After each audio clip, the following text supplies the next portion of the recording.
नमस्कार दोस्तों, EMFT lecture series में आप सबका बहुत स्वागत है। इस वीडियो से पहले हमने इस न्यूमेरिकल प्रॉब्लम को डिटेल डिस्कस किया था। इस न्यूमेरिकल प्रॉब्लम्स की हेल्प से हमने दोनों अलग अलग मीडियम्स में electric field including tangential and normal component successfully निकाल लिया था। इस वीडियो में बच्चों जो क्वेश्चन नंबर 1 था, इसके सेकेंड पार्ट को E1 और E2 electric field with respect to interface angle पता करना चाहते हैं। तो यहाँ पे जो z इक्वल टू 0 से बॉटम साइड हमारा सेकेंड मीडियम है, जहाँ पे E2 रिप्रेजेंट किया गया है। z इक्वल टू 0 से टॉप साइड ऊपर की साइड हमारा E1 इलेक्ट्रिक फील्ड मेंशन किया गया है। अगर मैं यहाँ पे एक नॉर्मल प्लेन डिस्कस करता हूँ, ड्रॉ करता हूँ, तो with respect to that normal plane E2 जो इलेक्ट्रिक फील्ड है वो θ2 एंगल बनाती है और E1 इलेक्ट्रिक फील्ड θ1 एंगल बनाती है। तो अब हम जो हमारा जो सेकंड मीडियम है जिसमें E2 इलेक्ट्रिक फील्ड है, इसका एक टेंजेंशियल कंपोनेंट हम ड्रॉ कर लेते हैं और इसको हम कहते हैं E2t। ठीक है, और इसी के साथ इस इलेक्ट्रिक फील्ड E2 का जो आपका नॉर्मल कंपोनेंट होगा वो कुछ इस तरीके से ड्रॉ होगा और डायरेक्शन हमारी आउटवर्ड ही रखेंगे। इसको हम कहेंगे E2n। लेकिन ठीक इसके पैरेलल ये नॉर्मल हमने प्लॉट कर रखा है, तो यहाँ पे हम कहेंगे कि ये जो है हमारा, ये भी क्या होगा, E2n होगा, क्योंकि दोनों की लेंथ आपकी बिल्कुल सेम है और डायरेक्शन भी आपकी सेम है। तो इस तरीके से पहले मैं इंटरेस्टेड हूँ θ2 निकालने में, उसके बाद मैं देखूंगा कि जो हमारा इंटरफेज है वो कहाँ है और with respect to interphase E2 क्या एंगल बनाता है। तो यहाँ पे जो θ2 है, ये जो पार्ट है ये बेस होगा, ये जो पार्ट है ये परपेंडिकुलर होगा। तो यहाँ पे एक ट्रायंगल बना देता हूँ जिसको आप इजीली समझ सकते हैं। तो इस ट्रायंगल में ये पार्ट है आपका बेस, जिसको मैं कहता हूँ E2n, राइट।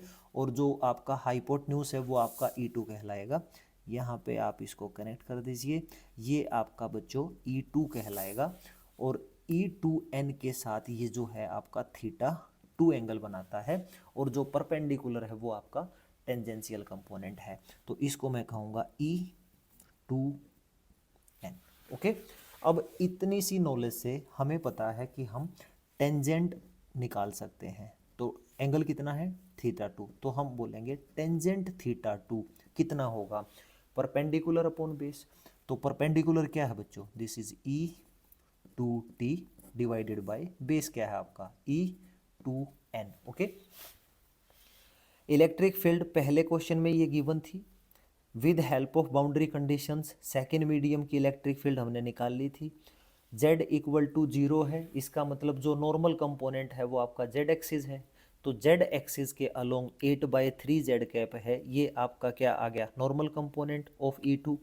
बाकी बचा आपका क्या आ गया, टेंजेंशियल कंपोनेंट ऑफ E2। तो यहाँ पे आप क्या करोगे, दिस इज टेंजेंट θ2 E2t, यानी ये जो वैल्यू है, ये वैल्यू, इसका मैग्नीट्यूड मुझे निकालना है। तो मैग्नीट्यूड कितना होगा, अंडर द रूट 6 का स्क्वायर प्लस 4 का स्क्वायर। तो ये आपका क्या हो गया, देख लीजिए, 6 का स्क्वायर होगा बच्चों 36 प्लस 4 का स्क्वायर कितना होगा 16 डिवाइडेड बाय E2n, 2n यानी 8/3 z कैप। इसका जो मैग्नीट्यूड है वो 8/3 ही रहेगा। So this is 8/3। तो अब हम कैलकुलेटर से इसको सोल्व कर सकते हैं। तो ये देखिए, रूट 36 प्लस 16 कितना वैल्यू आ गया, 7, राइट। और इसको 3 से आप मल्टीप्लाई भी कर दीजिए, फिर आप 8 से डिवाइड कर दीजिए, तो ओवरऑल वैल्यू 2.70 आ चुकी है। तो ये वैल्यू बनी मेरी tangent θ2, this is equal to 2.704। अब यहाँ पे आप θ2 निकालना है तो टेंजेंट को इस साइड ले जाइए और टेंजेंट इनवर्स कर लीजिए। तो टेंजेंट इनवर्स ऑफ 2.704 ये जो है, अब इसको आप क्या करेंगे, tangent inverse of this answer. तो ये जो θ2 है बच्चों, ये आपके पास आ गया है 69.7 डिग्री।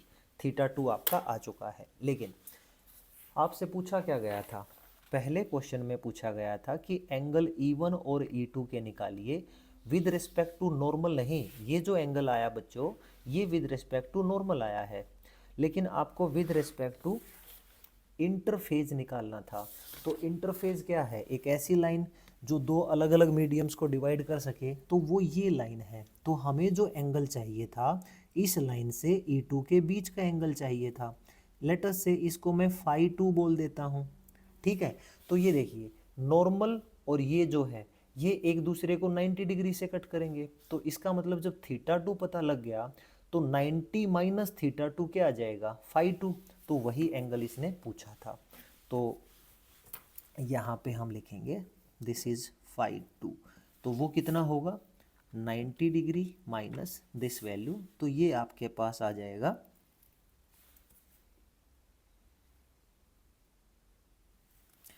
This is 20.29 degree.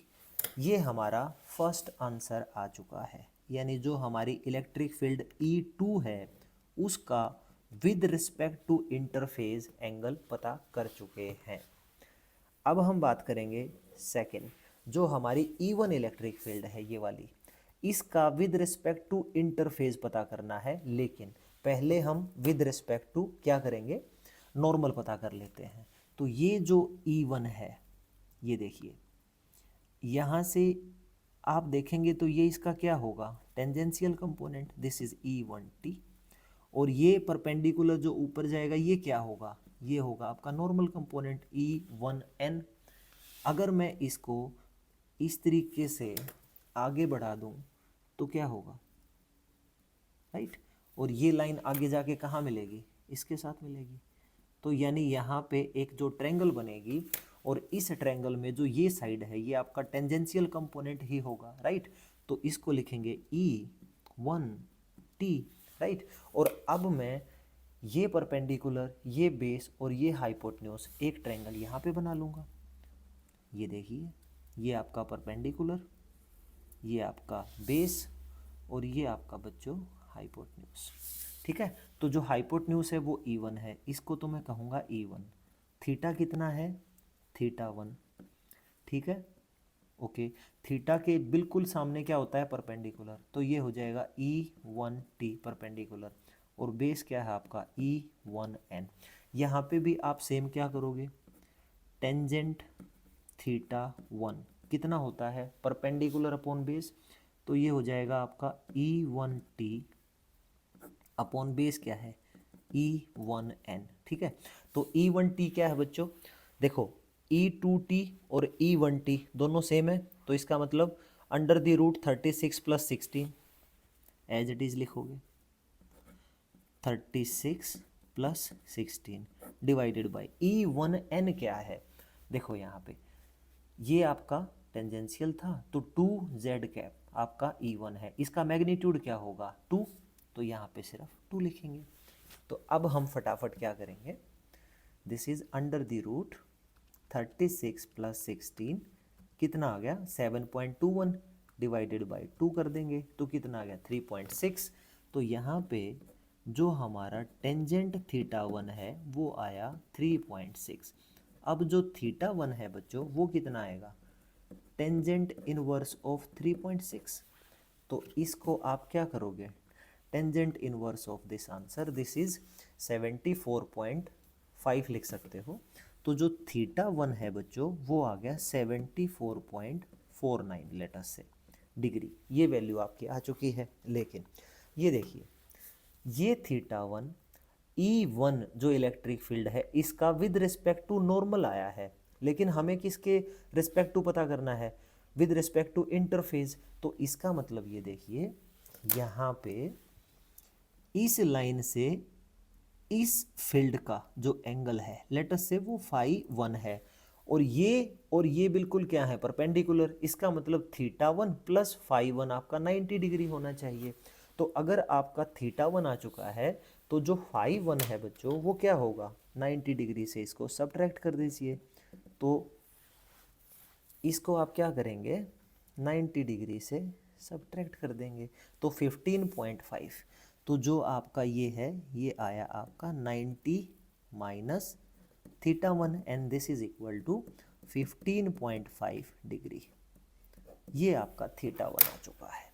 तो इस वीडियो में मैंने आपको पूरा कंप्लीट कॉन्सेप्ट सिखाया है कि दो अलग मीडियम हैं तो दो आपकी इलेक्ट्रिक फील्ड होंगी E1 एंड E2। अब वो इलेक्ट्रिक फील्ड का angle with respect to normal पूछे तो थीटा 1 और थीटा 2 आपके आंसर होंगे जो कि हमने निकाल लिए। विद रिस्पेक्ट टू इंटरफेज पूछे तो बेटा फिर इंटरफेज का मतलब है ये एक ऐसी लाइन जो दो अलग मीडियम्स को डिवाइड करती हो और इस लाइन से इस इलेक्ट्रिक फील्ड का या इस लाइन से इस इलेक्ट्रिक फील्ड के बीच का एंगल, यानी जो थीटा 1 थीटा 2 आए थे उसको आप 90 डिग्री से सब्ट्रैक्ट कर देंगे तो angle with respect to interface निकल के आ जाएगा। उम्मीद करता हूँ ये वीडियो आपके लिए हेल्पफुल होगा। मैं हर वीडियो में कोशिश करता हूँ कि different type of numerical problem आपको समझाए जाएं ताकि एग्ज़ाम में क्वेश्चन अगर घुमा फिरा के भी आए तो आपका कॉन्सेप्ट क्लियर हो, different type of numerical problems की प्रैक्टिस अच्छी हो तो आप क्वेश्चन बना सकें। आई होप ये वीडियो आपको समझ आते होंगे। अगर मेरे वीडियो आपको अच्छे लगते हैं तो रिक्वेस्ट है प्लीज़ जितना हो सके इनको शेयर करो ताकि सभी स्टूडेंट एक अच्छी एजुकेशन ले सकें। Thank you so much.